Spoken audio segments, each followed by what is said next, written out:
நம்ம வீட்டு கார்டனுக்கு வாங்க. நம்ம இன்னைக்கு பார்க்க போகிறது இந்த மாதிரி கொழுந்து செடியை பற்றி தான். இது பக்கத்தில் போனாலே அவ்வளோ ஒரு மனமாக இருக்கும். இதோடைய பொட்டானிக்கல் நேம் வந்து ஆர்டிமிஷியா பேலன்ஸ். இதை வந்து பூ கட்டையிலெல்லாம் சேர்த்து மாலை கூட சேர்த்து வச்சு கட்டுவாங்க.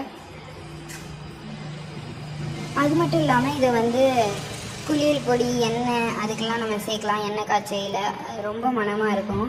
பார்த்திங்களா, அது வளைஞ்சு மண்ணோடு சேர்ந்து லேசாக வேர் விட ஆரம்பிச்சிட்டு இதை இருக்கிறத அப்படி டெவலப் பண்ணி ஒரு பதியம் போட்டுருவோன்ட்டு அது மேலே கொஞ்சம் மண்ணை அள்ளி வச்சு கல் 2 தூக்கி வச்சுருக்கேன். அது தூக்கிட்டு வந்துடக்கூடாதுன்னு வெயிட்டுக்காக வேண்டி 2 குட்டி கல்லில் வச்சுருக்கேன்.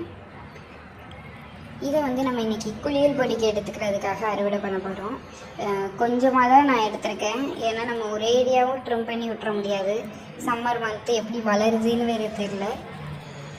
அதனால் கொஞ்சமாக இன்றைக்கி எடுத்துக்கிட்டேன். இது வந்து ஏற்கனவே நாங்கள் விதை போட்டிருக்கோம். அதில் சுத்தமாக வளரவே இல்லை. அதுக்கப்புறம் இந்த வண்டியில் செடி கொண்டுட்டு வருவாங்க இல்லையா, அவங்ககிட்ட தான் வாங்கி வச்சோம். இந்த செடியோட விலை எனக்கு சரியாக ஞாபகம் இல்லை. ஆனால் வாங்கி வச்சதுக்கு ஒரு ஒர்த்தான ஹெர்பல். அந்த சைடு அப்படியே க்ராஸ் பண்ணி போனோம்னாலே அவ்வளோ ஒரு மனம் இருக்கும். இந்த செடி எங்கே வச்சுருக்கோன்னா இந்த ட்ராகன் ஃப்ரூட்டுக்கு பக்கத்தில் நிழல் பாங்கான இடத்துல வச்சுருக்கோம். அதனால் ரொம்பவே பச்சை பசேன்னு அழகாக வளர்ந்துருக்கு. உங்கள் வீட்டில் இந்த ஹெர்பல் இருக்கான்னு கமெண்ட்டில் சொல்லுங்கள். பசுமையாய் வளரும்.